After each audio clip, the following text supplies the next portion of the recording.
Ang istoryang inyong mapakikinggan ay naglalaman ng mga sensitibong salita at eksena na hindi angkop sa mga batang tagapakinig. Ang gabay ng mas nakatatanda ay kailangan. Ano bang nangyari, ha? Sino bang tinatakasan natin? Bakit bigla-bigla na lang tayong umalis doon? Alam ko may kasalanan ka. Grabe yung tama ng droga sa'yo kanina. Ano? Anong ginawa mo? Napatay ko si Alma, pero hindi ko sinasadya. Hindi ko alam ginagawa ko. Ano? Reynaldo naman, anong hindi mo alam ang ginagawa mo? Pinatay mo yung tao. Diyos ko, ito na nga ba ang kinakatakot ko? Ngayon, pati kami ng mga anak mo madadamay sa ginawa mo. Paano nangyari? Ha? Hindi ko alam! Hindi ko alam! Basta nawala ako sa sarili ko. Basta nakita ko siya. Nasa kama. Wala na siyang buhay. Natakot ako. Hindi ko alam kung anong mangyayari sa akin kapag nahuli ako. Kaya mas maganda na dito na lang muna tayo sa probinsya. Mas ligtas tayo rito. Ayoko makulong. Ang pagkaluto ng utak dahil sa droga ay isa sa mga mahirap maagapang problema. Sa lipunang ginagalawan ngayon, laganap na ang mga taong gumagamit ng ipinagbabawal na gamot. Marami ang nagiging masamang epekto nito sa kanilang sarili, lalo na sa mga taong nakapaligid sa kanila. Gaya ng pagkalulong ni Reynaldo na umabot na sa puntong nakakagawa na siya ng krimen. Dahil dito, kailangan niya ring pagbayaran ang malaking halaga ng paniningil ng kapalaran para sa mga taong kagaya niya. Ang klase ng paniningil ng karma na hindi kailanman basta mababayaran ng simpleng kamatayan lamang. Tapo! Te! Tubig! Oy! Hi, Pogi! Halika, pasok! Pakibuhat na lang at pakipatong sa gilid ng lababo. Wow, you're so strong. Ang tigas ng biceps mo ah. Alam mo ba, a lot of guys in America have strong bodies like you. Ganyan ang mga gusto ko. Halatang masarap. Te, tubig lang dinideliver ko. Grabe ka naman, ang sungit mo. I'm just admiring your body, okay? Ganyan kasi ang katawan ng asawa ko noon. Very, very firm. Very solid. Ay, na-miss ko lang bigla. I want to try something hard again. You know what I mean. Mahilig ka ba sa oldies but goodies? Kaya pa naman ang tuhod ko. I'm old but not expired, dear. Bayos ka. Tubig lang dadaling ko sa bahay nyo. Di ko sinabi na didiligan ko rin yung lanta mong halaman. Nasaan na bayad? Bilisan mo, marami pa ako dideliver. Uy, ano yan? Mga hawakan ng alaga ko. Manyakis to ah. Ang laki rin pala niyan. Manyakis na matanda to. Kano ka ba katagal na walang dilig ah? Tigang na tigang ka dyan ah. Medyo matagal na rin. Quite some time. May nakilala akong macho dancer, but scam naman ang malaking kargada. Sa stage lang masarap. Ang buong akala ko saba. Senyorita lang pala. Ano bang tinira mo ngayon, Lola? Kung dalaga ka lang, pwede pa sana kahit di ka na magbayad ng tubig. Magdi-deliver pa ako sa'yo araw-araw. Pero kung ganyang edad naman suswag na. I'm single naman. Balo na ba? My late husband died a year ago. Hi, rest his soul. And I'm very, very lonely, you know. Nung dalaga pa ako, pato kaya ang katawan ko sa mga kano. Wag ka dyan. Grabe, they used to line up for this figure Wala yung katawan ni na Pia Wurzbach. Naku, panis yan sa akin nung kabataan ko. Kaya wag mo ko maliitin. Oo na, sige na. Bahala ka na dyan sa buhay mo. Akin na bahay mo. Panay ka daldal dyan Kung sa akin may pagkwentuhan, doon ka sa mga anak mo nagsabi niyan. Andiri ka naman. Feeling dalaga ka pa dyan Tignan mo. Nakasando ka na nga ng manipis, wala ka pang bra. Tapos ang iksipan niyang short mo. Di ka nakakaakit sa totoo lang. Nakakapikon ka. Mag-isa lang ako sa house. Kaya anytime you can come over, ha? My kids are living in America now with their families. Ako na lang talaga ang naiwan dito. All alone. Pero okay lang, sanay na rin. But sometimes, it gets cold at night. I need a man like you.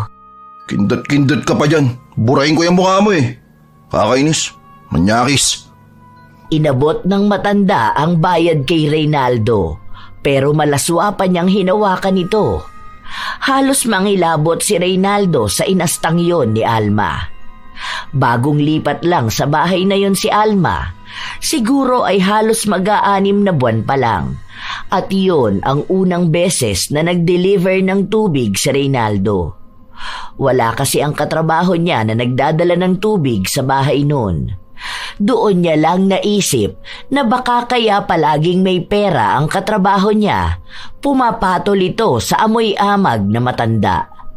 Pero hindi yun gustong gawin ni Reynaldo, lalo na at may asawa naman siya. Ang katwiran niya, bakit pa siya magpaparao sa matanda kung pwede namang sa asawa na lang niya? Pagka-uwi ni Reynaldo, agad niyang ikinuwento sa kanyang asawa ang nangyari. Nakakaloka naman yun si Lola. Nakikita ko nga yun minsan kapag lumalabas siya. Ang sexy nga palagi ng suot niya. Ibig sabihin, totoo nga ang sabi na dati siyang babae sa bar, tapos asawa ng kano. Minsan ko na rin yung nakausap eh. Palaging pinagmamalaki yung mga anak niyang mayayaman sa abroad. Tapos kung paano siya mahalin ng kano niya, pati na rin yung pera na nakukuha niya monthly. Ewan ko, kaya pala medyo inis yung mga kapitbahay niya sa kanya. Kaya pala tigang na tigang eh. Sanay sa ganung trabaho nung araw. Ewan ko ba, basta nandidiri ako sa kanya. Hindi ko alam kanina kung matatawa ako, maiinis eh. Sarguin ko sana sa mukha ng manahimik. Kakapikon, panahihipo pa sa akin. Kung dalaga yon tapos ganun sa akin, papatulang ko talaga yon. Ayan. Kapag babaeng mas bata talaga, ang bilis mo, ha? Ikaw! Aray, ba? Joke lang naman yun eh. Kung di ka na mabiro eh. Aray, tama na yan. Sakit na. Aray ko. Habang patuloy na hinahampas ni Ernalyn ang asawa, may kumatok sa pinto nila. Nang silipin niya yon, ang kaibigan pala ni Reynaldo at tinatawag ito. Isa lang ang ibig sabihin nun at alam na ni Ernalyn kung ano ang gagawin nila. Reynaldo naman, hindi mo tigilan yung bisyo mo. Wala na nga tayong pera, panay ka pa rin drugs. Akala ko ba'y tinigil mo na yan nung may mga tukhang-tukhang? Ayan ka na naman eh, balik ka na naman sa ganyan mo. Wala naman na to, katuwaan lang. Alam mo naman na ito lang yung nagpapasaya sa akin, di ba? Nanghihina ako kapag wala akong kargada. Hayaan mo na ako. Simpleng bagay na nga lang to sa buhay ko, pagkakait mo pa ba sa akin? Hayaan kita? Hanggang kailan kita hahayaan, ha? Hanggang sa tuluyang maluto yung utak mo at makagawa ka na naman ng masama? Baka nakakalimutan mo, Reynaldo. Kapag lobat ka na, iba na yung tumatakbo sa isip mo. Baka mamaya makapatay ka pa niyan. Baka kami naman ng mga anak mo ang masaktan mo. Natatakot din ako. Baka akala mo napapanatag ang kalooban ko dyan sa pinaggagawa mo. Hindi mangyayari yun. Isa pa, hindi naman ako sobra-sobra tumire, ha? Alam ko pa rin ang limitasyon ko. Papagana ko lang to. Para may lakas ako palaging kumilos at maghanap buhay para sa pamilya natin. Sobrang pera lang naman itong ginagamit ko, ah. Di ko naman kayo pinapabayaan, di ba? Kaya bigay mo na sa akin to. Lumalaki na ang mga bata. Ayoko naman na makagisnan nila yung ginagawa mo dahil baka magaya sila sa'yo. Ayoko maligaw ng landas ang mga anak ko dahil inaakala nila na normal na gawain ang bisyo ng tatay nila. Maging mabuti ka namang ehemplo para sa mga bata. Wala ka na nga maayos na trabaho tapos mas inuuna mo pa ang bisyo mo. Ikaw lang ang nag-iisip niyan kasi masyado kang overthinker. Di lang naman ako gumagawa nito, ah. Marami din diyang ibang tao. May mga matataas na tao pa nga na nagdodroga rin eh. May mga politiko pa, mga artista. Oh, bakit parang normal lang naman sa kanila? Hindi naman ibig sabihin na ginagawa nila yun eh. Dapat mo na rin gawin. Tingnan mo nga, sa susunod niyan papangit na rin ang katawan mo. Magagaya ka na dun sa mga kakilala nating adik. Lulubog na yung pisngi mo, papangit ka na. Tapos susunod niyan, ngiwi-ngiwi ka na naman. Tapos parang palaging may nginunguya. Akala mo ba hindi ka pansin-pansin na kapag nagsasalita ka, halos mabulol ka na? Basta alis na muna ako. Mamaya na lang tayo mag-usap. Papagalitan mo pa ako kanina pa nandiyan sa labas si pare. Hindi na napigilan pa ni Ernalyn ang kanyang asawa. Umalis ito kasama ang adik niyang kaibigan. Noon, bago pa sila magsamang dalawa at bumuo ng sarili nilang pamilya, alam na ni Ernalyn na gumagamit si Reynaldo pero tinanggap niya pa rin ito sa pag-aakala na baka titigil din ito kapag may asawa at anak na siya. Pero walang nangyari. Naging parte na ng buhay ni Reynaldo ang droga.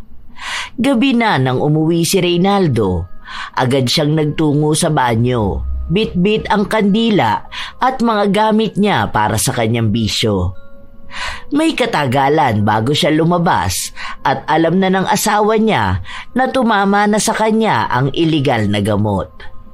Hindi na lang kumibo pa si Ernalyn dahil wala na rin naman siyang magagawa. Mabigat lang talaga sa loob niya dahil mabigat din ang enerhiya na dala ng bisyo ng asawa. Kinaumagahan, pagkagising ni Ernalyn, naabutan niya ang asawa sa kusina na nag-aasikaso na. Malakas, aktibo ang katawan at dilat na dilat ang mga mata. Nakapagluto na ako. Gisingin mo na mga bata para makakain na tayo. Kasi pagkatapos nito, magkakarga pa ako ng mga bigas sa tindahan ni Ate Rita. Tapos magdi-deliver ng tubig. Sipag ng asawa mo, no? Ilang araw ka na naman niyang gising. Kapag lobat ka niyan, maghapon ka namang pagod at tulog. Tapos iinit ang ulo mo at tatamarin kang kumilos. Kapag tinawag ka na naman ng kaibigan mo, balik na naman sa ganyang kasigla. Hindi mo ba talaga kayang alisin niya sa sarili mo? Kahit na mahirap, subukan mo naman. Hindi ka ba nagsasawa sa ganyan? Paulit-ulit na lang ganyan ang ikot ng buhay mo. Di mo kasi alam ang pakiramdam. Hayaan mo lang sabi ako sa mga ginagawa kong ganito. At isa pa, di naman ako katulad ng ibang addict dyan na nakakasakit talaga ng ibang tao. Di naman ako pumapatay. Hindi rin ako nanggagahasa. Talagang nakakuha ka pa ng idadahilan para lang palusutan niyang kasalanan na ginagawa mo, ha? Hindi pa sa ngayon. Pero paano kung umabot sa puntong gawin mo? Oh, paano na? Ha? Maniwala ka sa akin, hindi ko yung gagawin. Pangako, hindi ako gagawa ng kahit na anong krimen. Hindi naniniwala si Ernalyn sa sinabi ng kanyang asawa pero wala naman na rin siyang magagawa. Tinanggap niya si Reynaldo kaya kailangan niyang pagtiisan ito. Ilang araw pa ang lumipas. Buong araw na hindi lumabas ng bahay si Reynaldo dahil bumaba na ang tama sa kanya ng droga. Napapailing na lang ang kanyang asawa habang nakikita siya nitong lupaypay sa upuan. Nakatulala at parabang lahat ng parte ng katawan niya ay masakit. Ang tagal ba dumating ng kaibigan mo para makapag-charge ka na? Daig mo pa di baterya na robot ah. Ano, ganyan na lang talaga ang gagawin mo sa buhay mo? Ulit-ulit lang? Bata ka pa, Reynaldo. May oras ka pa para magbago. Isipin mo kami. Hindi yung panay kaisip kailan ka makakasinghot. Tumahimik ka nga dyan. Ingay-ingay na nga ng paligid, dumadagdag ka pa. Ganyan. Sige, magdabog ka dyan. Gusto mo, basagin mo na lang din lahat ng mga gamit natin sa bahay eh. Ganyan ka naman kapag lobat ka, di ba? Hindi na gumagana yung utak mo. Paano? Unti-unti mo na talagang niluluto sa droga. Kung alam ko lang na hindi ka na talaga magbabago, sana nung isa pa lang ang anak natin, umalis na talaga ako eh. Kung sana nananahimik ka na lang. Hindi yung mga may maling gawa ako, pinupuna mo. Na hindi mo nakikita ang mga sakripisyo ko para sa pamilya na to. Mga pagtatrabaho ko para mabigyan kayo ng magandang buhay. Magandang buhay? Tingin mo ba may magandang buhay kang maibibigay sa amin, ha? Kung kahati namin ang bisyo mo? Asawa mo ako, kaya may karapatan akong pakialaman ng mga ginagawa mo. Lalo na kung malaki ang magiging epekto nito sa pamilya natin. Buwisit na buhay ito. Di ako binigyan ng katahimikan at kasiyahan. Binibigyan kita ng kapayapaan. Ikaw ang hindi nagbibigay nun sa utak mo. Alam mong ganyan ang epekto sa'yo ng droga, pero sige ka pa rin kapag inaaya ka ng mga tropa mo na yan. Hindi ka titigil niyan hanggat hindi ka nakakapatay dahil sa droga. Buwisit! Buwisit tayong lahat dito! Yan! Mas mabuti pa lumayas ka na kaysa ipakita mo sa mga anak mo na wala kang kwentang ama. Diyan ka sa mga barkada mong adik. Magsama-sama kayong mga animal kayo. Huwag ka na uuwi dito sa bahay. Galit na galit talaga si Ernalyn, lalo pat nakikita ng mga anak niya ang inaasta ng kanilang ama. May isip na ang mga bata, kaya maaaring matatak na rin sa kanila ang gawaing yon ni Reynaldo. Yun ang ayaw na mangyari ni Ernalyn dahil dalawa lang ang posibleng mangyari. Ang magalit ang mga bata sa kanilang ama o maging ehemplo itong gagayahin nila paglaki nila. Hindi naman nawawala ang pangaral ni Ernalyn sa kanyang mga anak na masama ang epekto ng droga sa kanila. Nang kinagabihan nun, bumalik ulit si Reynaldo sa kanilang bahay, maayos na. Hindi na galit. Mulat ang mga mata at masigla na naman ang katawan. May dala itong 5 kilong bigas at isang plastik ng mga prutas. May pasobra din na hindi na inalampa ni Ernalyn. Agad na rin siyang nagtungo sa kanilang kwarto para magpahinga. Hindi niya kinikibo ang asawa dahil sa inis na nararamdaman niya rito. Sorry na, asawa ko. Inaaway mo kasi ako ng inaaway. O ito, pasalubong ako sa'yo. Di ba gusto mo ng siopaw? Binilang kita nito. Favorite mo tong flavor na to. Hulaan mo kung ano. Ilipag mo lang dyan, matutulog na ako. Bukas ko na lang yan kakainin. Wala akong gana. Tatampo na naman na maganda kong misis. Bango pa niya, no? Bagong ligo pa yata. Ano ba, Reynaldo? Umurong ka nga doon, ang init-init eh. Usod mo yung electric fan, hindi nahahanginan ng mga bata. Doon ka na nga, ang baho mo. Bakit kasi hindi mo buksan yung isa pa? Mas malakas yun, di ba? Nangangamoy sunog yan. Hindi ko na sinaksak dahil baka pumutok lang at masunog pa. Okay na yung isang electric fan. Umalis ka lang dyan, hinaharangan mo yung hangin. Baka pawisan tong mga bata. Ba't di mo sinabi sa akin? Para sana inayos ko kanina. Akin na, ilalabas ko para ayusin yan. Di nagtitiis kayo sa isang electric fan na mahina rin. Magdahan-dahan ka dyan ha. Baka maapakan mo ang mga anak mo. Matutulog na ako. Isarado mo yung pinto. Total, di ka naman matutulog. Magbantay ka dyan. Maging tagapagbantay ka ng mundo. Agad na kinumpuni ni Reynaldo ang sira nilang bentilador. Inisa-isa niya yung baklasin hanggang sa nakita niya ang sira nun. Matapos maayos, ipinasok na niya sa kwarto nila at itinutok sa mag-iina niya na natutulog. Nasa sala lang siya buong magdamag at nanonood ng kung ano-ano sa kanyang cellphone. Nang sumapit ang umaga, may naghanap sa kanya para sa isa pang trabaho. Sa bahay ni Alma, may ipapaayos sa washing machine ito. Dahil dagdag kita na rin para kay Reynaldo, pinuntahan niya rin naman. Kahit na naiinis siya sa matanda. Oportunidad din naman kasi yun para magkaroon siya ng pera na maibibigay sa asawa o maitatabi para sa bisyo. Basta may something na maingay. Umuugong, ganun. Feeling ko sa ilalim yan eh. Baka may baril na naipit. Ano bang uling nilaban mo? Ay, oo nga no. Parang may sumasabit sa loob. Walang barya ang mga bulsa ng damit ko. Maybe I dropped the other pair of my earring. You know, the 24 carats gold. Bigay pa naman ng kanuko yun.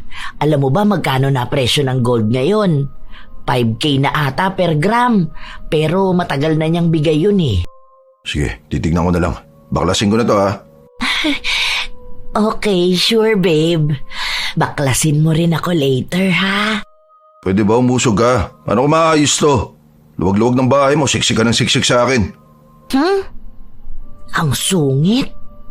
Nanunood lang si Alma habang nagtatrabaho si Reynaldo. Medyo nahihirapan siya dahil halatang galing sa ibang bansa ang gamit nito. Kaya pinagpawisan siya at naghubad ng suot niyang sando. Manyak naman sa kanya ang matanda Halos maglaway ito sa naninigas niyang katawan at nangingintab sa pawis. Hindi naman talaga maikakaila na maganda ang katawan ni Reynaldo. Batak siya sa mabibigat na gawain, kaya kahit na hindi na siya magpunta sa gym, hulmado na ang tikasin niyang katawan. May katagalan ang inabot ng pagbabaklas niya at hindi niya pa rin nakikita kung ano ba ang mali. Pero alam niya na may nakabara. Pilit niyang sinusuri dahil hindi rin siya pamilyar sa washing machine ni Alma. Hindi kasi ito katulad sa mga dating inaayos niya. Iba tong washing mo, no? Daming kung ano-anong babaklasin. Nahihilo ako sa mga nakikita ko. Daming maliliit na parang wala namang halaga. Mahal yan. Dala ng anak ko from States. Brand new pa yan nung binigay niya sa akin. Nagbakasyon sila dito sa Pilipinas last year. Kasama asawa niyang mayaman. May business sa Amerika at may mga lupain. Ang daming properties. Binigyan pa nga ako nun ng designer bag, limited edition. Walang ganun dito sa Pilipinas. Very generous, sobra. Also, my grandson, yung anak nila, sa expensive school nag-aaral. Matalino, ang galing mag-English. When I'm with them talaga, I speak English very, very open. You know, I'm used to it. When I'm talking to people here in the Philippines, medyo hirap akong magtagalog. But I need to adjust. Hindi lahat naiintindihan ang English ko. O bakit di ka tumira sa States? Para doon ka mag-English. Kasi nga di ka naman marunong magtagalog kahit sa Pilipinas ka pinanganak. May dugong kanu ka naman yata. Nakalimutan mong Pilipino ka. Eh di doon ka na sa States. I want to try something new kasi. Living here in the Philippines is so fun. Medyo magulo lang, but nakakatuwa ang mga Pilipino. Ayos ah. Nakatikim lang ng kano. Kala mo taga-ibang bansa na talaga. Biglang naging dayuhan sa sariling bansa. Angas mo pala, Lola eh. Ay, don't call me Lola. I'm not matanda namang sobra. You can call me babe na lang. Ewan ko sa'yo. Basta may ginagawa ako rito. Panay-kwento ka naman sa akin. Yabang mo naman. Di ka matino kausap. Wala kang ibang ginawa kundi ikwento yung mga di ko naman kailangan marinig. That's the problem with Filipinos. Akala nila nagyayabang na ang tao just because may mga kwento kami. Alam mo, sa States, hindi ganyan mindset ng mga tao doon. That's why they are better country talaga. Tayo sa Pilipinas, nagpapahirap sa bansa.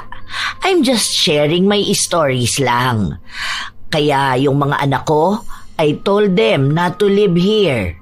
Much better if they got retired sa States, since much better to live there. I'm afraid for my grandkids to be here also. Kakainis kasi mga Pilipino eh. Oo na, sige na. Mga mayayaman pa naman. Palaging gusto nila sila yung tama. Oh, nakita ko na problema. Meron ka ba dyan basahan? O kaya damit na hindi gagamitin? Kailangan ko yung manipis. May pupunasan ako sa loob. Here. Guess ang brand ng damit na yan. Alam mo ba dito sa Pilipinas, mamahali na yan. Since not all people here can afford to buy such branded clothes. Tapos ako ginagawa ko lang basahan yan, ano? Sa States kasi, we ignore such brands eh. Ano lang yan, parang normal lang. Cheap ba? Kaya nang bumalik akong Pilipinas, I laugh so hard sa mga tao na nagyayabang sa mga ganyan. Basahan ko lang. Akin na, dahil pa sinasabi. Nanghihingi lang ako ng basahan, kailangan pang banggitin yan. Hindi na naalis na paulit-ulit sabihin ang buhay niya sa Amerika. Oh, okay na to. Balik ko na lang mga kinalas ko, tapos testingin mo na. Para matapos na to at makaalis na ako. Utang-utang na ako sa States mo. Ang galing talaga. Halika, magmerienda ka na muna. Mamaya ka na umalis ha. Agad namang naghanda ng merienda ang matanda. Pinagtimpla niya rin ng juice si Reynaldo para kahit na paano ay makapagpahinga ito at magtagal na makausap niya. Gustong-gusto talaga ni Alma ang lalaki dahil maliban sa katawan nito, bakas din naman na may taglay itong kagwapuhan. Sa lugar nila, bibihira siyang makakita ng ganoong klase ng lalaki. Kaya hindi rin siya titigil hanggat hindi niya ito nakakasama at natitikman. Alam niya na masyado lang papilit ang binata, pero ang mga lalaking kagaya ni Reynaldo, kayang-kaya niyang bilhin ng pera. Nang matapos niyang ihanda ang merienda, agad siyang nagpunta sa sala kung saan naroon ang binata at nagpapahinga. "You must try this juice. Imported yan, galing States. Mahal yan, lalo kung bibilhin dito. Ibang Pilipino can't afford to buy it. Kami lang talaga kayang bumili niyan. Pati ang palaman niyang tinapay. Nutella yan. Nakakasawa na nga yan, to be honest. Normal na kasi kami kumain yan sa States. Tapos dito, mga tao akala mo sobrang yaman na nila kapag nakatikim ng ganyan. Ang babaw ng mga Pinoy." Ano pa ba sasabihin mo? Baka pati yung inuupuan ko mahal to, galing States. Tapos tong baso, o tong plato, mahal to ano? Kasi galing tong States. Tapos pasalubong sa'yo ng anak mo. O ano pa? Yung hangin dito sa bahay mo, imported din ba to? Galing din sa Amerika? Kasi yung hangin ng mga Pilipino, cheap. I like funny guys talaga. Oh wait, punasan ko na pawis mo. You smell good pa rin, even your body is full of sweat, ha? May asawa ka na ba? Gusto mo pa ng sugar, mami? Sugar mami? Ano? Patawa talaga to. Ganyan ba talaga kapag galing States? Di ko akalain na may mag-aalok sa akin ng ganyan. Nakakatawa pala talaga. Bakit mo naman biglang naisipan na alukin ako? Bakit? Sarap na sarap ka ba sa akin? Maybe. I'm just trying to offer you something. Bibigyan kita ng pera. Ano ba gusto mo? Alahas? I have a lot of gold. Iba doon bigay ng husband ko, kaya mahal na kapag ibinenta ngayon. Sige na, you can have my money to buy anything you want. Hindi ka na magtatrabaho ng mabigat. Just think that I am your boss. Mahinahong hinahawakan ng matanda ang binti ni Reynaldo. Noong una, gusto niyang tumanggi pero nasisilaw siya sa perang alok sa kanya ni Alma. Ang iniisip niya, ang kanyang pamilya at ang kanyang bisyo. Alam niya na hindi na siya mabibitin kapag marami na siyang pera. Pwede na siyang bumili ng kahit na magkanong droga. Mas mahal, mas maganda. Nang araw na yon, pumayag si Reynaldo na may mangyari sa kanila ni Alma. Kahit na may pandidiri sa kanya, ibinigay niya pa rin ang hilig nito. Sa sofa lang silang dalawa hanggang sa natapos sila. Hindi maikakaila na magaling si Alma kahit na matanda na siya. Halatang sanay na sanay siya sa ganitong gawain. So, nasiyahan ka naman ba? Grabe, that's so big. Mabuti na lang nakapustiso ako, walang sabit. Solid. Kahit amoy efficacent oil buong katawan mo, galing mong gumalaw. Laman siya na rin kahit paano. Asan pera ko? How much ulit ang kailangan mo? Sabi mo, bibigyan mo ako ng gold. Pahingi ako yung pwede kong ibigay sa asawa ko. Gusto ko yung maganda ha, yung mamahalin. Okay na yung pera na yan. Ako na, baka kunin mo pa ulit eh. Talihan mo na, uwi na ako. Si Reynaldo ang pumili ng alahas na kukunin niya. Isinama siya sa loob ng kwarto ni Alma at nakita niya kung gaano karaming alahas meron ang matanda. May kung anong pumasok sa utak ni Reynaldo. Iniisip niya na kung makukuha niya ang mga alahas na yon, magkakaroon sila ng maraming pera. Kailangan niya munang makuha ng tuluyan ang loob ni Alma. Umuwi si Reynaldo, dala ang alahas, pera at ibang pagkain na bigay sa kanya ni Alma. Sa ganun lang kadaling diskarte, nagkaroon siya ng ibibigay sa pamilya niya. O yan, masarap yan ha. Sa inyo lahat yan. O huwag kayong magagawan, marami pa yan dito. Magpakabusog lang kayo. Tsaka may juice din dyan. Saan naman galing yan, ha? Anong pinagagawa mo? Huwag mo sabihing nagnakaw ka at nagbenta ka ng gamit. Presyong adik. Tapos yan ang ipapakain mo sa mga anak natin, ha? Baka sumakitan siya ng mga yan. Itong asawa ko, masyadong tamang hinala sa akin. Hindi ko yan ninakaw. Pinaghirapan ko yan. Binigay sa akin yan dahil magaling ako magkumpuni ng gamit niya. Ito nga may bibigay ako sa'yo. Tunay na gold yan ha. Ganda na. Bagay na bagay sa'yo. Lalo kang gaganda. Halika, suot ko na sa'yo. Ayoko niyan. Ibalik mo kung kanino mo yan ninakaw. Mamaya makita yan dito sa bahay. Nakakahiya na pagbintangan pa ako magnanakaw din. Isauli mo yan kung kanino man yan. Utang na loob sobra ka na sa pagiging adik mo. Nagiging malikot pa ang kamay mo. Talagang sinagad mo na yung kasalanan mo. Hindi ko nga ito ninakaw. Bigay din to sa akin. Ang sabi pa nga niya, ibigay ko to sa asawa ko. Malamang tatanggapin ko to. Dahil alam ko na gusto mo to. Tunay na gintuto, mahal. Para hindi ka nagagamit nung nabibili na tig-100. Tapos kapag nabasa ng pawis, nangingitim na. Basta ayoko niyan. Alam kong walang magbibigay ng ganyan dahil lang nagpaayos ng washing machine. Ibalik mo yan, Reynaldo. Sinasabi ko talaga sa'yo. Kapag may nagpunta rito at nagreklamo ng pagnanakaw mo, ipapadakip talaga kita. Baka sakaling sa kulungan ka magbago. Hayop ka! Hindi ko nga ninakaw. Kulit mo naman eh. O sige, tatabi ko na lang to kung ayaw mo. Bumili ka ng ulam natin bukas. Mag-grocery ka na rin. Alis na muna ako. Hinihintay ako ni paring Alex eh. Bayad ka na rin ng kuryente natin ha. Okay na muna yan sa ngayon. Pero lagi naman kitang bibigyan ng pera. Ano ba talaga, Reynaldo? Saan to galing? Malaking halaga to Ano pang klaseng iligal na gawain ang ginagawa mo, ha? Ang kulit, wala nga sinabi. Kita ko yan sa trabaho ko. Ano? Hindi ka ba masaya na may pera akong binibigay sa'yo? Kapag wala akong binibigay, nakagalit ka. Pupunayin mo yung bisyo ko. Kapag naman may pera akong binibigay, magagalit ka pa rin. At sisisihin pa rin yung bisyo ko. Ano ba talaga? Hindi ko alam kung saan ako lulugar sa'yo eh. Kahit naman anong gawin ko, bisyo ko yung nakikita mo. Huwag mo nga akong tinatarantadong lalaki ka. Malaking halaga to. Kahit na magtrabaho ka ng normal, hindi mo kaya tong ibigay sa akin ng isang araw lang. Ano bang pinakumpuni sa'yo at ganito ka binayaran, ha? Alam ko kapag adik magnanakaw rin dahil kailangan nilang pantusto sa bisyo nila. Reynaldo! Alam mo, hindi ko alam kung saan mo ba nakukuha yung mga pinagsasabi mo eh. Lagi mo akong pinagbibintangan. Basta kita ko yan. Hindi ko yan ninakaw sa kung sino man. Bigay ko yan sa'yo para dito sa bahay. Magpasalamat ka na lang.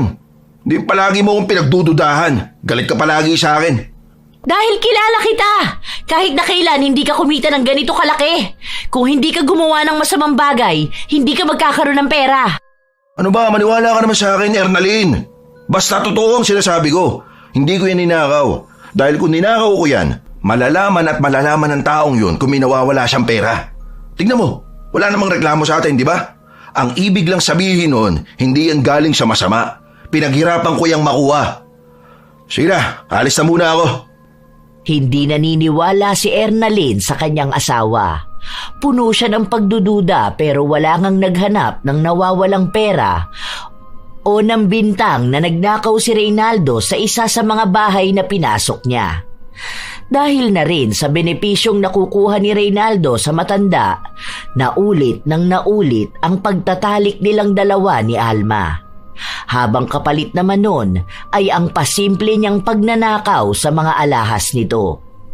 Wala na sa kanya ang pandidiri, lalo pat may nangyayari sa kanila sa tuwing may tama siya ng droga. Mas maganda ang kalidad na nakukuha niyang droga dahil kaya na niyang makabili ng mamahalin. Dahil doon, mas lalo siyang nalulong at hindi na kinakaya pang kontrolin ang sarili para makawala sa bisyong lumalamon sa kanya.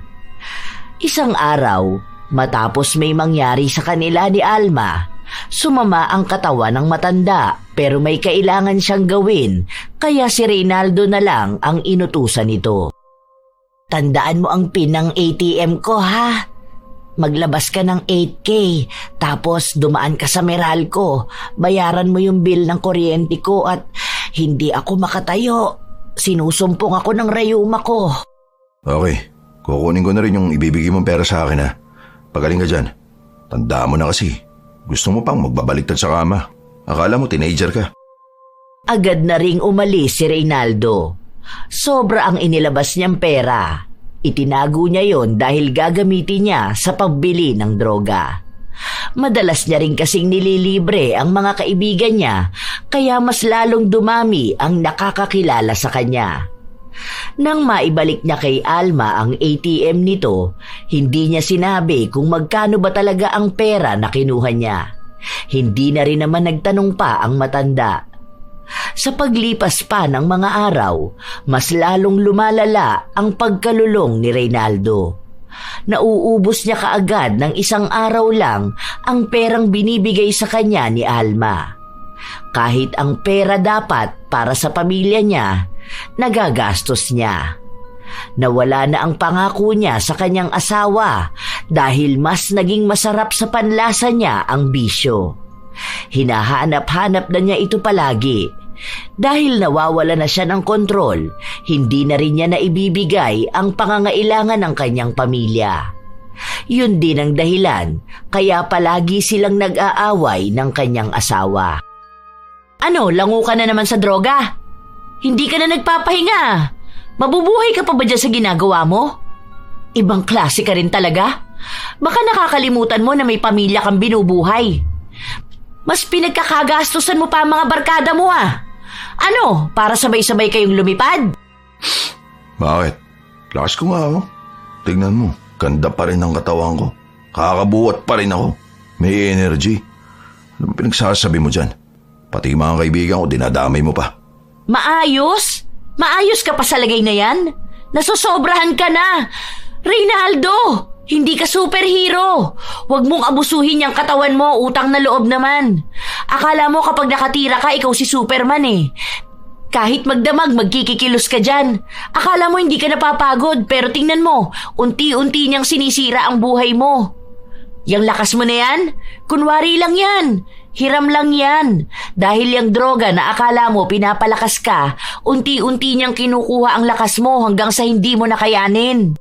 Bakit mo ba kasi iniisip ang buhay ko? Hanggat maayos ako, walang problema, okay? Nagbibigay naman ako ng pera, kahit na papano, di ba? Hindi naman ganun kalaki, pero at least, hindi ko kayo napapabayaan. Hindi ko kayo naabandona, hindi gaya ng iba. Akala mo ba hindi ko alam yung ginagawa mo? May mga naririnig akong bali-balita na kumakabit ka dun sa matandang mayabang na galing sa ibang bansa. Kaya ba palagi kang nasa bahay nila? Naku naman, Reynaldo, awa naman sa sarili mo. Adi ka na nga, pumapatol ka pa sa matanda. Mamaya mahawahan mo pa ako ng sakit. Paano mo nasisikmurang makipagtalik sa ganung babae? Sagad na talaga, no? Para sa bisyo na lang lahat? Binubuhay tayo namang ginagawa ko.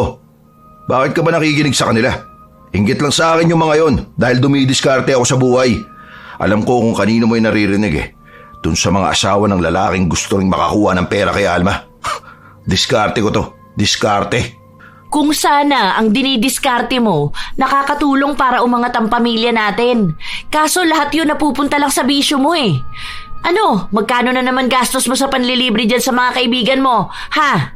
Kung may malaking pera kang nakukuha doon sa matanda mo, malaking pera din ang inilalabas mo sa bisyo mo. Hindi ka paangat, Reynaldo. Palubog ka ng palubog. Kagaya niyang pisimong lubog na rin. Masyado mo nang binababoy ang sarili mo. Basta. Alam mo na maganda ang araw ko ngayon, sinisira mo. Binibigyan naman kita ng pera, di ba? Ano, hindi pa ba yun sapat sa'yo? Sige, dadagdagan ko na lang. Basta huwag mo nang papakailaman ng bisyo ko. Hanggat wala tong masamang epekto sa pamilya natin, hindi ako titigil. Masaya ako sa ginagawa ko. At hindi mo yun alam. Dahil ang alam mo lang, punahin ang bisyo ko. Bakit? Hihintayin mo pa ba na may maging masamang epekto sa atin to? Sobrang bigat sa pamumuhay kapag may kasama kang nagdodroga. Hindi payapa ang bahay. Nakakatakot. Dahil baka biglang isang araw, may kung sino-sino na lang ang maghahanap sa'yo. Ang hirap. Nakaka-stress. Bahala ka na nga dyan sa buhay mo. Bukas na ako uwi. Hindi pinigilan ni Ernalyn ang kanyang asawa. Nang makalabas na ito, agad niya ring ikinandado ang pinto. Si Reynaldo naman, sa bahay ni Alma ang punta. Doon lang naman siya pwedeng magtungo. Ilang beses pang kumatok si Reynaldo bago siya pagbuksan ni Alma. Lumingon pa sa paligid ang matanda para masigurado na ligtas nga ang paligid. Ano nangyayari? Bakit aligaga ka dyan? Teka, ano yan? Nagdadrugs ka na? Shh! Lower your voice. Umupo ka na lang kung gusto mo rin. Ano yan? It's called Special K, one of expensive drugs. I used to take it even when I was still in America. My favorite drugs. Masarap. Yan pala yung tinutukoy nilang Special K. Mga mayayaman lang may afford nito ah. Di ko pa nasusubukan yan eh. Malakas daw yung tama niyan, lalo na sa utak. Pero balita ko, mas magandang araw yan. Bibihira lang kasi may nagbebenta niyan. Then you should try it. Tara, dito ka sa tabi ko. You will finally experience to live in different dimension. Sabay tayong maglalakbay. Hindi na tumanggi pa si Reynaldo. Gusto niya rin naman yung masubukan at nakahanda naman na ang mga gamit ni Alma. Sabay nilang nilasap ang mamahaling droga. Mabilis ang naging epekto nun lalo na kay Reynaldo na unang beses yung natikman. Isa lang ang masasabi niya.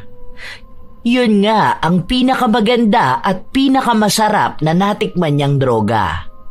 20 minutos ang lumipas, mas lalong lumakas ang tama sa kanya.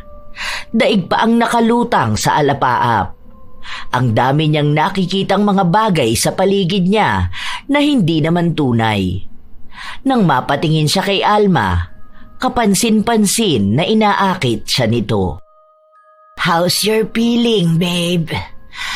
Come here. May mas masarap na kapartner yan. Sa mo dinadala. Sandali lang. Para ako nakalutang. Di ko maramdaman ng sake. Pupunta tayo sa isa pang langit. Pumasok sila sa kwarto. Nakatulala lang si Reynaldo habang si Alma naman ay halatang sanay na sa paggamit ng droga na yon.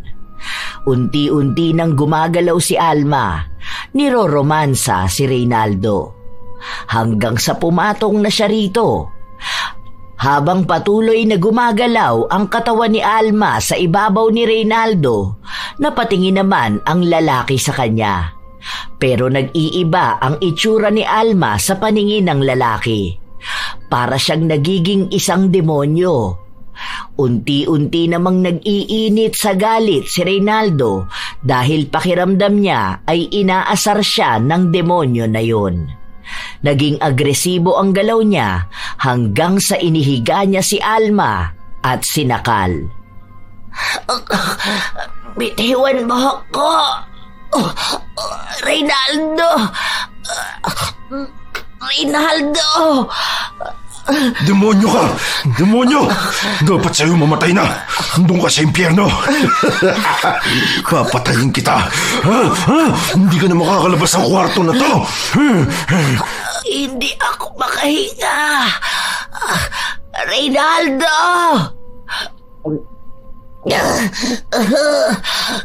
Tulong! Help me! Help! Reynaldo, bitawan mo ko! Help! Wala kang matatawag na kahit sinong demonyong lalapit sa'yo ngayon dahil papatayin kita! Papatayin kita! Hindi ka na makakasigaw! Hindi ka na makakahingi ng tulong! Mas naging madilim pa ang paningin ni Reynaldo. Hinigpitan niya ang pagkakasakal kay Alma. Habang pilit na nagpupumiglas ang matanda, mas lalo naman siyang hindi binibitawan ng lalaki. Kahit na ilang beses niya itong tawagin sa pangalan niya, walang ibang naririnig si Reynaldo kundi ang pagtawa ng demonyo. Kahit na paghihirap ang makikita sa itsura ni Alma, sa paningin ni Reynaldo, isa siyang diablo na tumatawa at inaasar siya. Kuhang-kuha naman ang piko ng lalaki. hanggang sa tuluyan niyang nalagutan ng hininga si Alma, pero kahit napatay na ito, hindi pa rin siya binibitawan ni Reynaldo. Mataas pa rin ang tama ng droga sa kanyang utak, kaya nagiging balisa siya sa paligid. Ilang sandali pa, binitiwan ni Reynaldo ang walang buhay na matanda. Napasiksik siya sa gilid ng kama dahil pakiramdam niya ay umiikot ang paligid niya. Ang dami niyang naririnig na boses. May iba't ibang mukha siyang nakikita. Nalilito sa mga nangyayari. Wala na siyang maalala dahil hindi na niya alam kung ano ang realidad. Ganon kalala ang naging epekto sa kanya ng droga. Inabot yun ng ilang oras bago siya tila nahimasmasan. Hindi pa siya tuluyang nakakabalik sa tamang pag-iisip, pero nakikita na niya ng maayos ang paligid. Nang tumayo siya, nakita niya si Alma. Hubad na nakahiga, walang buhay. Alma, gumising ka. Ano gagawin ko? Hindi pwedeng malaman na ako nakapatay sa'yo. Hindi ito pwede. Ayoko makulong. Ayoko. Anong gagawin ko? Umisip ng paraan si Reynaldo kung paano niya matatakasan ang ginawa niyang krimen. Kapag nahuli siya sa loob ng bahay ni Alma, ang daming kaso na mapupunta sa kanya. Lalo na at may ebidensya pa ng droga. Kaya ang ginawa niya, dinala niya ang walang buhay na katawan ni Alma sa banyo. Pinuno niya ang bathtub at inilunod niya ito roon. Para kunwari, namatay sa pagkakalunod ang matanda. Bago umalis si Reynaldo, nilinis niya ang mga gamit nila. Nagawa niya ring nakawin ng mga alahas, gadget at iba pang gamit na maibebenta niya. Saka siya nagmamadaling umuwi sa kanila. Erdalyn! Buksan mo ang pinto! Erdalyn! Buksan mo to! Ano ba? Bakit pinagmamadali ka? Dapat nagpaumaga ka na ng uwi eh. Tulog na kami. Istorbo ka pa. Kung makakato ka pa dyan, akala mo may nangyaring masama. Teka, bakit parang namamawis ka dyan? Anong nangyayari? Bilisan mo! Kunin mo mga bata, bilis! Ano bang nangyayari, Reynaldo? Natatakot ako sa inaasta mo. Ano bang ginawa mo? Diyos ko po, ano bang nangyayari? Sino bang sinisilip mo dyan? Nakagawa ka ba ng atraso sa ibang tao? Ay, ayan na nga ba ang sinasabi ko eh. Hindi mo kasi ginagamit yung utak mo. Hindi ka nag-iisip. Yung mga ginagawa mo, malaki ang epekto niyan sa amin. Basta bilisan mo na lang. Huwag ka na madaldal dyan. Huwag na kayo kumuha ng maraming gamit. Tama na yan. Bilisan mo na. Alis tayo. Ano ba? Huwag kang babagal-bagal dyan, Ernalyn. Sumunod ka na. Hindi na makapag-isip pa ng maayos si Ernalyn dahil natataranta na rin siya sa ginagawa ng kanyang asawa. Natatakot siya na may masamang mangyayari sa kanila, lalo na sa mga anak nila. May dala silang 2 bag kung saan naroon ang mahahalaga nilang gamit. Kapansin-pansin talaga na lango pa rin sa ipinagbabawal na gamot si Reynaldo. Halatang hindi siya nakakapag-isip ng maayos, kaya hindi siya masyadong makausap ng asawa niya. Sumakay sila ng bus, papunta sa probinsya ni na Reynaldo. Sinigurado ng lalaki na ang pupuntahan nila ay lugar na hindi sila basta matutunton ni numan. Hanggat naroon ang mga kamag-anak niya, alam niyang may magtatago sa kanila. Inabot ng halos 1 araw ang naging biyahe nila. Sa buong paglalakbay, tulala lang si Reynaldo. Tila ba bumababa na ang tama ng droga sa utak niya. Nang makarating sila sa probinsya, nanuluyan sila sa bahay ng kapatid ni Reynaldo. Dito na muna tayo sa bahay ni na kuya. Hanggat di pa tayo nakakahanap ng bahay na lilipatan natin. Ano bang nangyari, ha? Sino bang tinatakasan natin? Bakit bigla-bigla na lang tayong umalis doon? Alam ko may kasalanan ka. Grabe yung tama ng droga sa'yo kanina. Ano? Anong ginawa mo? Napatay ko si Alma. Pero hindi ko sinasadya. Hindi ko alam ang ginagawa ko. Ano? Reynaldo naman! Anong hindi mo alam ang ginagawa mo? Pinatay mo yung tao! Diyos ko, ito na nga ba ang kinakatakot ko eh. Ngayon pati kami ng mga anak mo madadamay sa ginawa mo. Paano nangyari? Ha? Hindi ko nga alam. Hindi ko alam. Basta nawala ako sa sarili ko. Basta nakita ko siya nasa kama. Wala na siyang buhay. Natakot ako. Hindi ko alam anong mangyayari sa akin kapag nahuli ako. Kaya mas maganda dito na lang muna tayo sa probinsya, ha? Mas ligtas tayo rito. Ayokong makulong. Ewan ko. Hindi ko na alam kung anong mangyayari. Paano kung matuntun nila tayo rito? Sinabi ko naman kasi sa'yo, itigil mo na yan. Kaso anong ginawa mo? Mas pinalala mo pa ang sitwasyon. Pumatay ka na nga, ninakawan mo pa. Alam mo na mayaman ng mga anak nun. Sa oras na malaman nila ang nangyari sa nanay nila, hindi sila titigil. Ipapahanap ka. Hindi mo to maitatago ng matagal. Apektado pa ang buhay ng mga bata. Hindi mo rin kasi iniisip ang kinabukasan nila eh. Nagnakaw ako dahil kailangan natin ng pera. Huwag mo na lang akong kontrahin. Huwag kontrahin? Ha? Alam mo ba ang ginagawa mo? Hindi ka na nakakapag-isip ng maayos dahil yung utak mo luto na. Hindi na yan gagana. Uulit-ulit lang yan. Nagawa mo na ng isang beses, magagawa mo ulit. Natatakot ako na baka isang araw kami naman ang patayin mo. Hindi ko gagawin yun. Hindi ko masasaktan ng pamilya ko. Ngayon mo lang yan nasasabi. Pero kapag tinamaan ka na naman ng droga, baka hindi mo na kami makilala. Ayoko na ng ganito. Kung may pagpipilian lang ako, hindi na kami sumama sa'yo ng mga bata. Hindi ko lang sila kayang buhayin mag-isa eh. Kung sana noon pa lang nakinig ka na sa akin, hindi na aabot sa ganito. Hindi tayo magtatago dahil sa krimen na ginawa mo. Wala naman na tayong magagawa. Nangyari na. Basta dito na lang tayo. Mabubuhay tayo malayo sa ginawa natin. Hindi mo habang buhay maitatago ang anumang kasalanan na nagawa mo.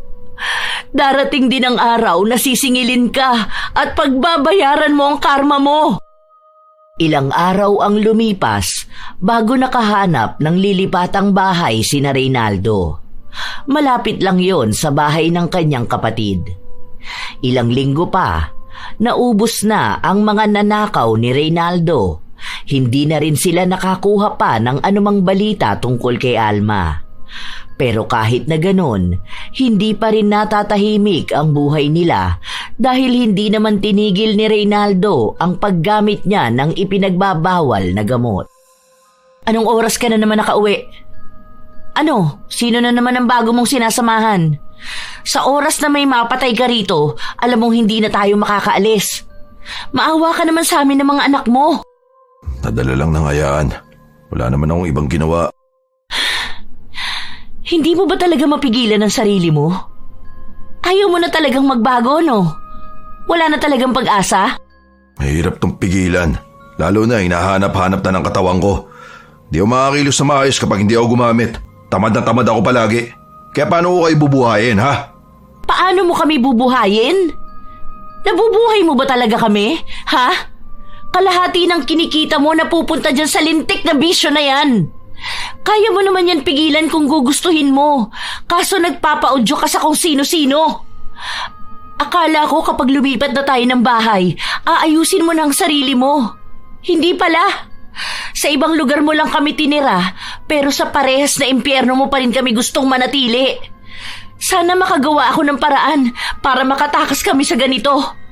Ayokong kalakihan ng mga anak ko ang kademonyohan ng tatay nila. Isang beses lang ako nagkamali. Nung napatay ko si Alma, yun lang ang nagawa ko. Yun lang? Ang pagpatay, yun lang? Ang pagnanakaw? Ang pananatili sa pagdodroga? Anong tingin mo sa sarili mo? Malinis pa rin? Ayoko na.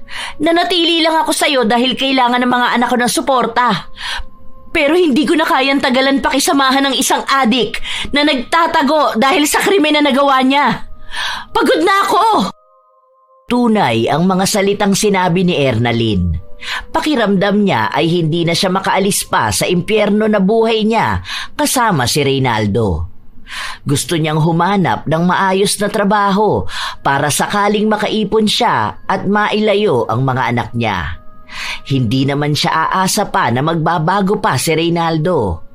Buhay na niya ang droga at silang pamilya ay pangalawa lang sa bisyo na yun. Ilang buwan ang lumipas, walang pagbabago kay Reynaldo.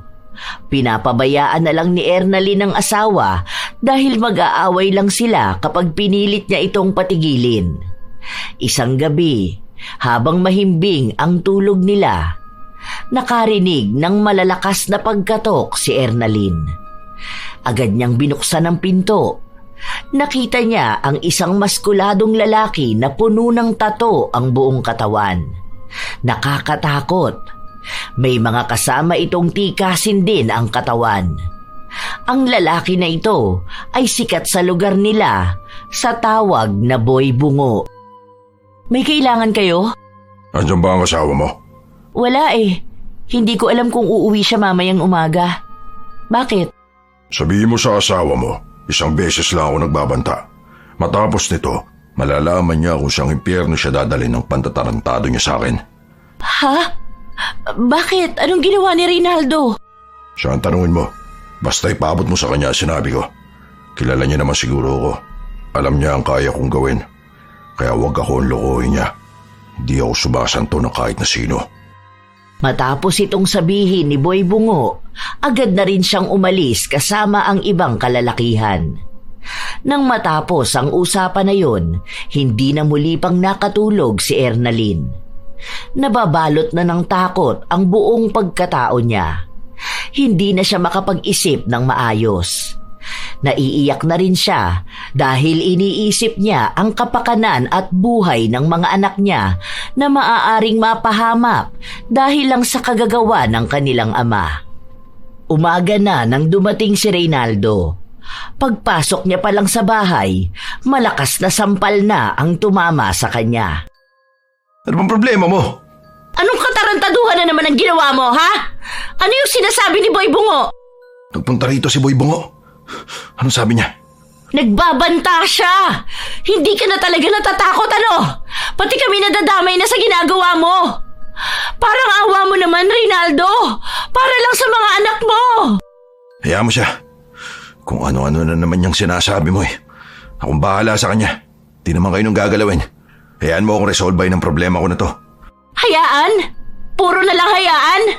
Hinayaan na kita kay Alma. Hinayaan ko na rin yung pagkalulong mo sa droga. Paano ko hahayaan ang pagbabanta nun? Kilala mo si Boy Bungo. Hindi yun basta kung sino lang na tao. Kaya nung patayin ng mga anak natin sa harapan mo nang hindi siya kumukurap. Ganon siya katindi. Para namang hindi mo siya kilala noon. Lahat ng tumatarantado sa kanya, ginagantihan niya. Anong ginawa mo? Ano na naman ba to? Basta, babayaran ko naman talaga siya. Naubos ko lang yung droga. Pero ako nang bahala ron. Gumagawa ako ng paraan. Punyeta! Sa dami ng oonsihin mo, si Boy Bungo pa! Hindi ko naman alam na mauubos ko yun eh. Kala ko kasi may makukuha akong pera dun sa isa kong pinasukan trabaho. Pero di ako pinasahod. Makikiusap na lang ako sa kanya. Hindi ko naman siya tatakbuhan eh. Hindi mo talaga siya matatakbuhan. Dahil bago ka makalabas ng bayan na to, papatayin ka na niya. Papatayin niya kami. Hindi ko na alam kung anong gagawin ko sa'yo. Hindi mo naman to problema. Akin to. Hindi ko problema? Naririnig mo ba ang sinasabi mo? Paano hindi ko to iisipin? Kung masisira pati buhay ng mga anak natin dahil lang sa katarantaduhan mo. Adi ka na nga, sinagad mo pa lahat ng kagaguhan. Hindi na natigil pa si Ernalyn na problemahin ang nangyayaring panloloko ng asawa niya sa isa sa pinaka-nakakatakot na tao sa lugar nila. Halang na ang kaluluwa ni Boy Bungo dahil sa dami na rin ng taong niligpit nito. Hindi mabilang sa daliri kung ilang tao na ang itinumba niya.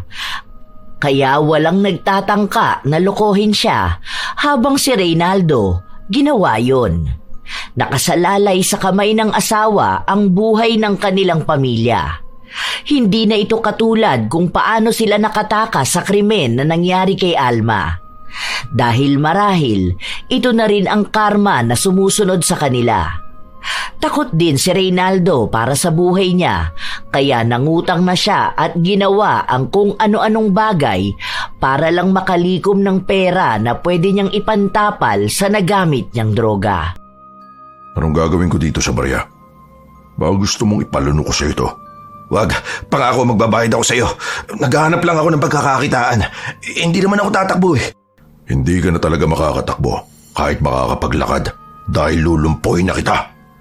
Ilang beses pang nagmakaawa si Reynaldo pero pinaghahampas pa rin ang tuhod niya. Malakas, buong puwersa. Kahit na magsisigaw siya at humingi ng tulong, walang nakakarinig sa kanya. Nakatitig lang sa kanya si Boy Bungo, hindi kumukurap. Halatang nababalot na rin ang kadiliman ng pagkatao. Pinapanood lang kung paano siya bumagsak at mangisay sa sakit na dulot ng pagpalo ng matigas na tubo sa tuhod niya. May katagalang ginawa sa kanya yon. Sinigurado na durog ang buto niya at hindi na talaga siya makakalakad. Sinabi ko naman sa inyo, sa lahat ng ayaw ko yung tinatarantado ako. Patikim pa lang yan sa'yo.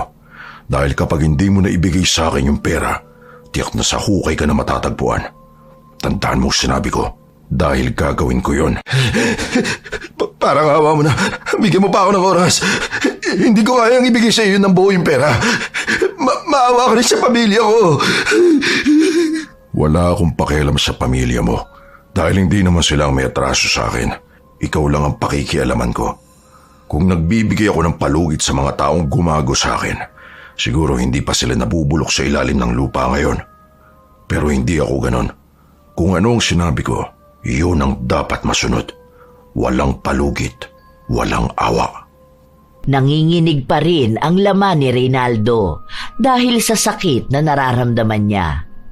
Ang 2 tauhan ni Boy Bungo ang humila sa kanya para maiuwi siya sa kanilang bahay. Muli sa kanyang ipinaalala ang kahahantungan niya sa oras na hindi niya naibigay ng buo ang perang atraso niya. Sunod-sunod ang pagkatok ni Reynaldo sa pinto nila bago pa mabuksan ang kanyang asawa. Diyos ko po, anong nangyari sa'yo? Ang sakit. Dahan-dahan lang. Hindi ako makapaglakad. Dito ka na muna.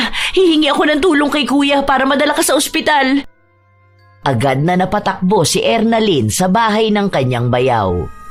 Agad namang isinugod sa pampublikong ospital si Reynaldo, kung saan nalaman nila na malala ang inabot ng pagkadurog ng buto sa kanyang tuhod. Ang sabi, may pagkakataon pang maagapan yun, ngunit malaking halaga ng pera ang kakailanganin nila. Walang ibang makakatulong sa kanila dahil hindi naman galing sa mayamang pamilya si Reynaldo, maging ang asawa niya. Iniisip din ito na kung may maglalabas ng pera para sa kanya, mas uunahin niyang bayaran si Boy Bungo. Pero kahit na kanino sila lumapit, walang handang magpaabot ng tulong. Nilagnat din si Reynaldo dahil sa sobrang sakit ng dinanas niya sa pagmamalupit ni Boy Bungo.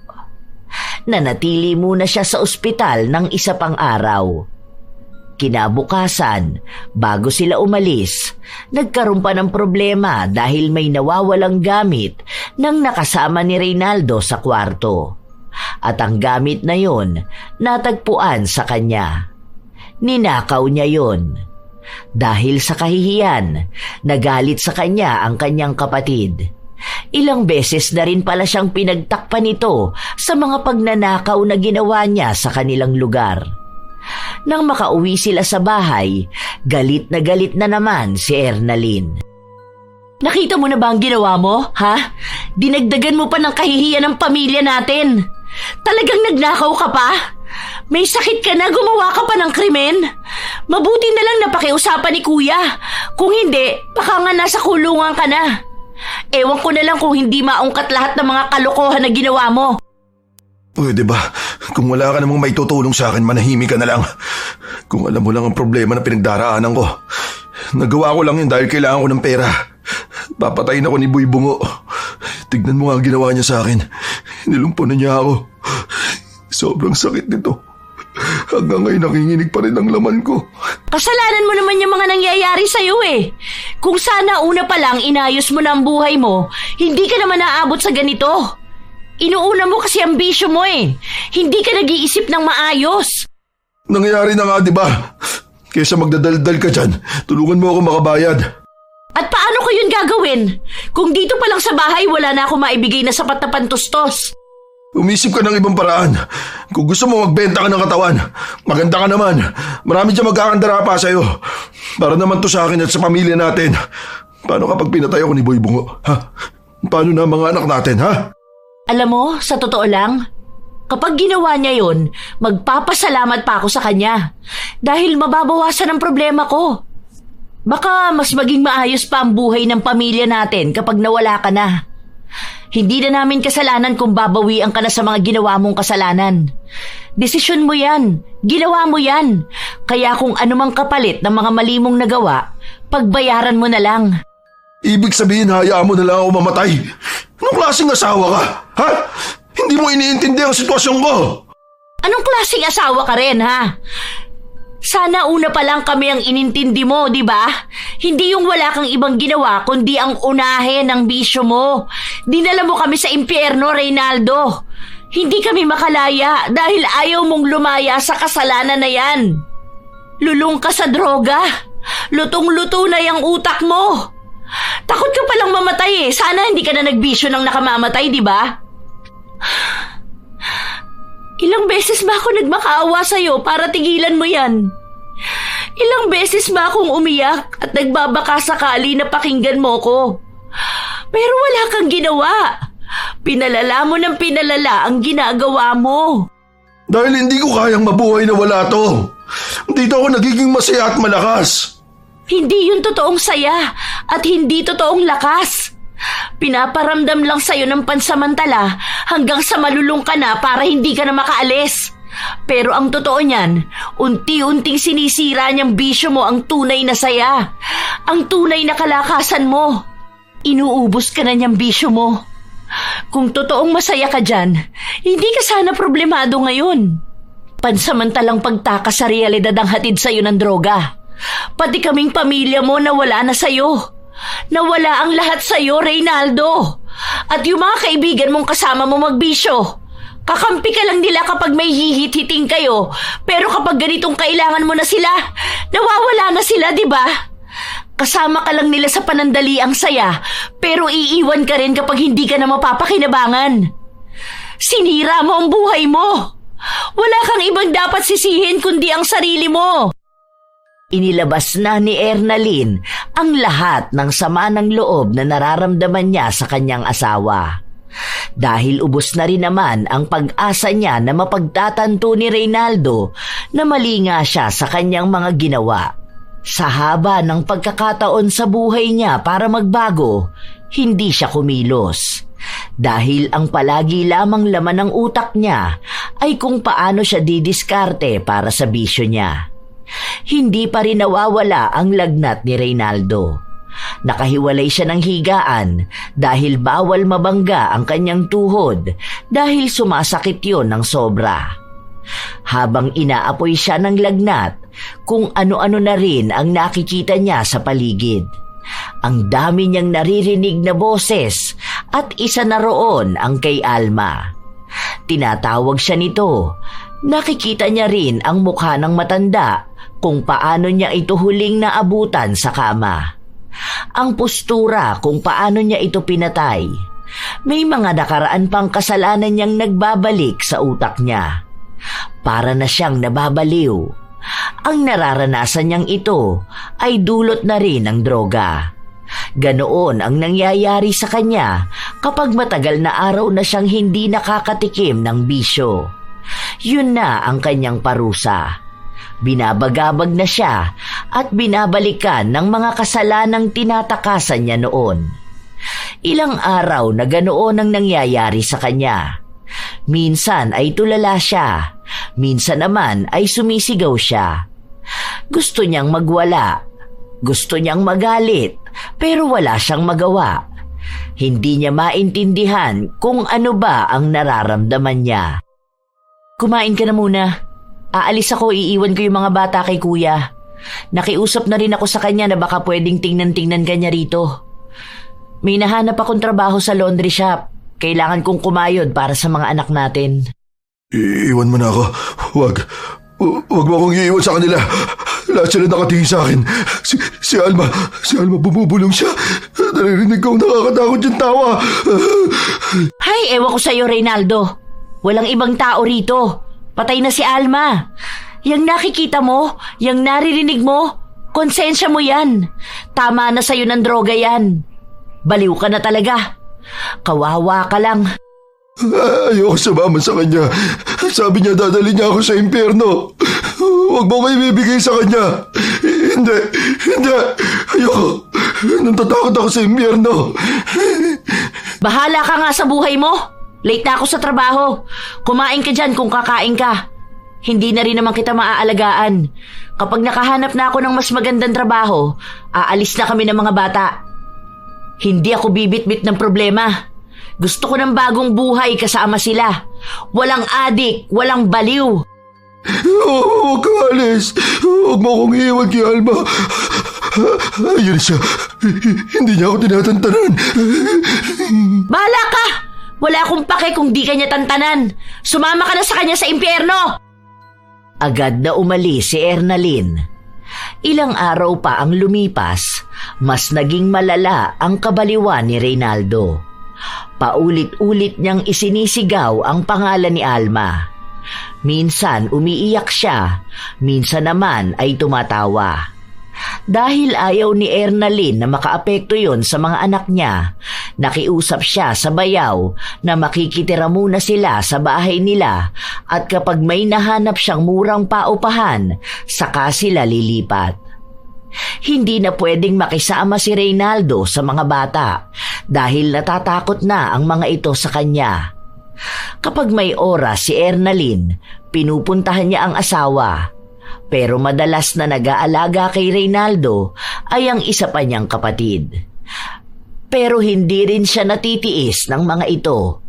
Hanggang sa nakahanap ng magandang trabaho si Ernalyn sa syudad, kung saan libre na rin ang tutuluyan niya.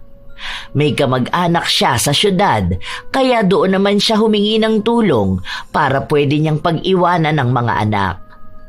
Mahirap para kay Ernalyn na itaguyod ang dalawa niyang anak, pero kailangan niya yung gawin. Kung hindi, pare-pareha silang dadalhin ni Reynaldo sa pagkabagsak. Ito na ang huling araw na magkakasama tayo. Aalis na ako. Kailangan kong buhayin ang mga anak natin at hindi ko yun magagawa kung nandito lang ako palagi, dito sa tabi mo. Sorry, pero oras na para kami naman ang makalaya. Alam mo kung gaano ko nang hihinayang sa pagsasama nating dalawa. Pero ganun talaga eh. Hindi na kita matiis. Mahirap pa rin to para sa akin. Ang bigat sa dibdib. Pero para sa mga bata, kakayanin ko to. Huwag mo akong iiwan dito. Tulungan mo naman ako. Hindi ko na alam kung anong nangyayari sa akin. Yung nangyayari sa'yo ang kabayaran mo sa mga kasalanan mo. Hindi na kita matutulungan dyan. Kaya si Alma ang palaging bumabagabag sa'yo dahil alam mo sa sarili mong siya ang isa sa nagawan mo ng mabigat na kasalanan. Wala na eh. Kung sana noong may pagkakataon ka, ginamit mo sana yon para sa pagbabago. Pero ang ginawa mo naman, mas lalo kang lumala. Magbabago na ako. Basta tulungan mo ako. Sorry. Kailangan kong unahing tulungan ang sarili ko at ang mga anak natin. Sorry, Reynaldo. Sorry. Ernalyn, huwag mo akong iwan. Ernalyn, pangako magbabago na ako. Ernalyn! Kahit na anong pagmamakaawa ni Reynaldo, hindi pa rin siya pinakinggan ng asawa niya. Tumalikod dito sa kanya at umalis kasama ang mga bata. Sobrang bigat sa dibdib ni Ernalyn, lalo pa mahal naman talaga niya ang asawa. Naubos lang ang pagmamahal na yon kahihintay niya sa pagbabago ni Reynaldo. Ayaw na niyang aksayahin pa ang buhay niya sa taong wala ng pag-asa. Minsan nagiging matino kausap si Reynaldo pero madalas ay nababaliw ito. Sa paglipas pa ng mga araw, mas lalong nawala sa sarili si Reynaldo. Ang dami niyang pagsisisi sa sarili pero huli na ang lahat. Wala naman nang naniniwala sa kanya at maging sarili niya hindi na niya pinagkakatiwalaan. Hanggang sa dumating ang araw ng singilan. Alam na ni Reynaldo ang kahahantungan ng buhay niya habang kaharap niya si Boy Bungo. Dumating na ang oras mo, Reynaldo.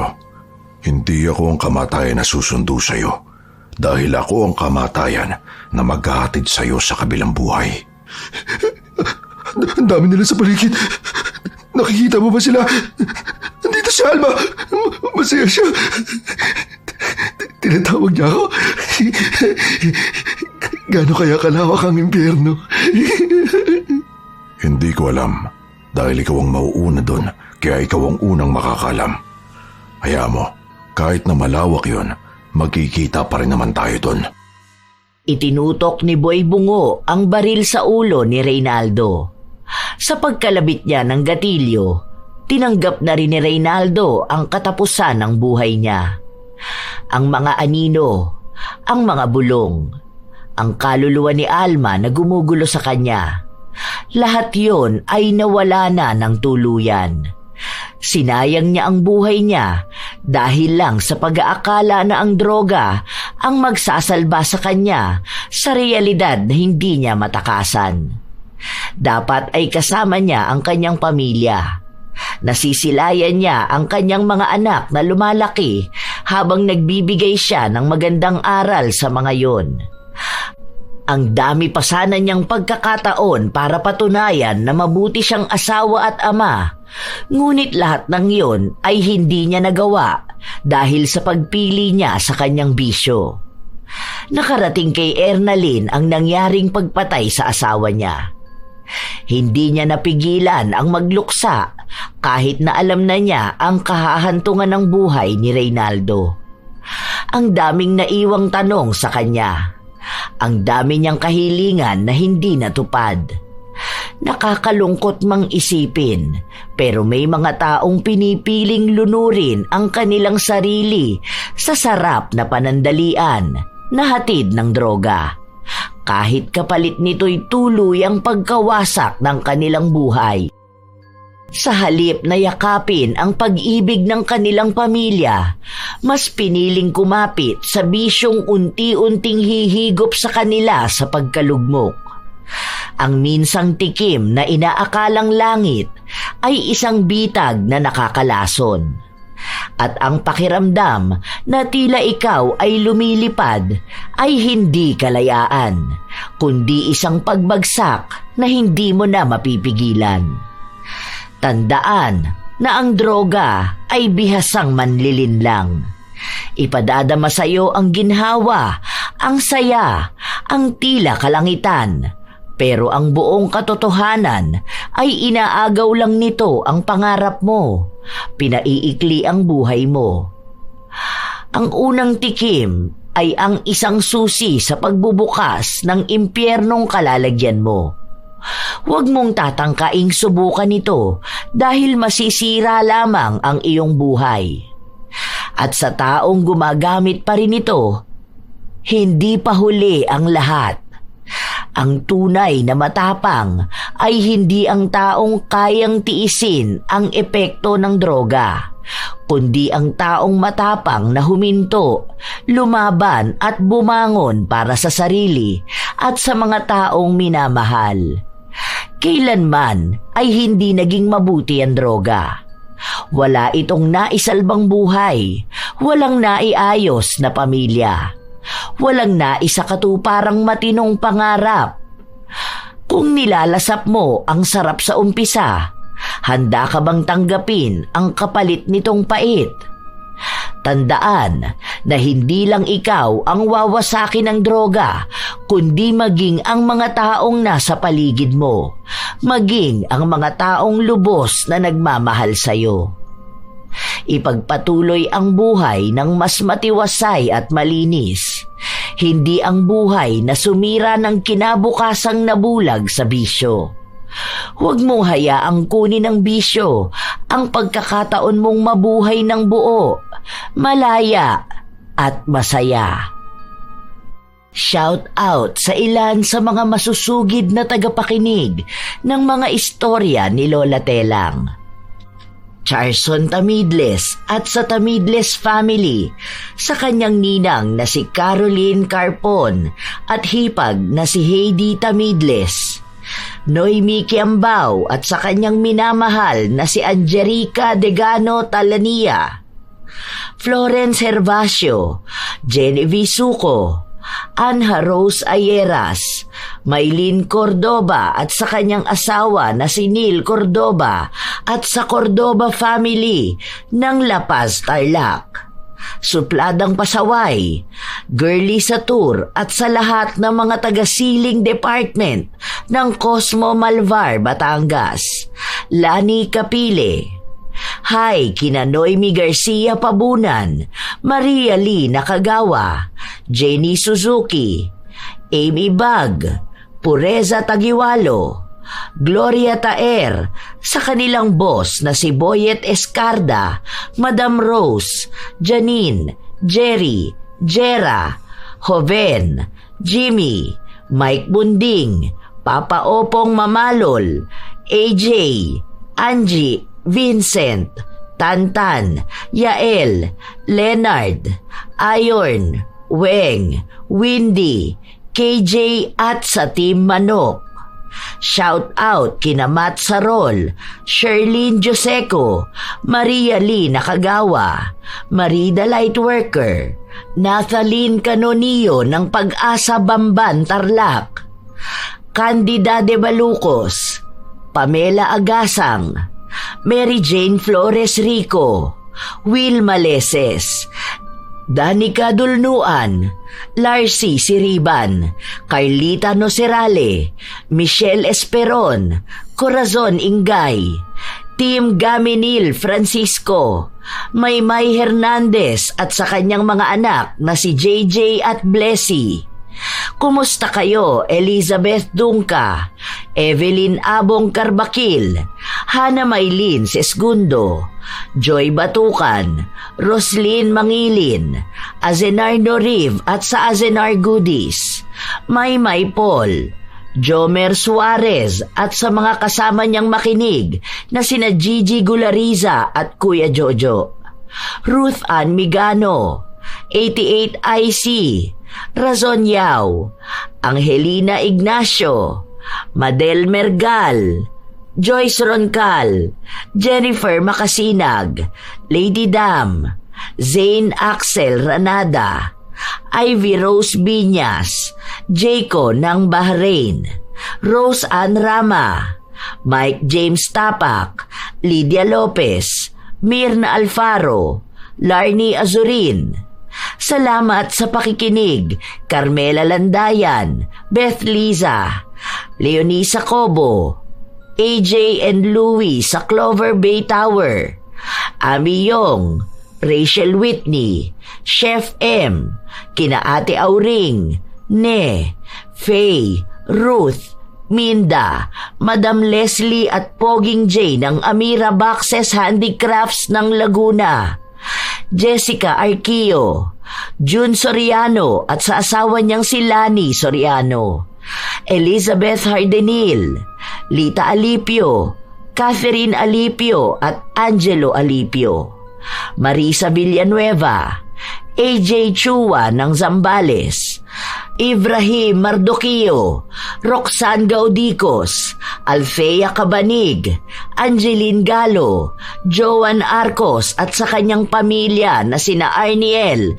Jonel at John Reed Arcos, Ilocana Vlog ng Qatar, Lurian Vitalicio, Marites Tanilong, Asodisen Serila, Raquel Hasegawa, I Love Traveled, Karen Salud, Gladys de los Santos, Roberto Crimen, Loresil Abelarde, Catalea Soto, Deans Rodriguez, Ate Aya, Beauty and Your Best, kina Tita Seling, Tita Grace, Mama Juliet, Nanay Feli, Jamin at sa asawa niyang si Berto, pati na rin sa kanyang anak na si Arjan. Shout out sa inyo, Chris Gel Mamado, Red, Grace Hementera, Angelu de la Cruz, Florence Joyce Feras at sa Feras family ng Season Pangasinan, Linda Daza, Ibeang Bueno, Susana Llobrera, Cram Marker, Lynn Soriano, Helga Pola Ranas at sa Loresto at Ranas family, Yasmin Tisay Quinones, Emma Dumato, Hazel Fiesta, Zoe's World at kay Marilu Hamal. Ito ang inyong Lola Telang at maraming salamat sa lagi inyong pakikinig, mga apo.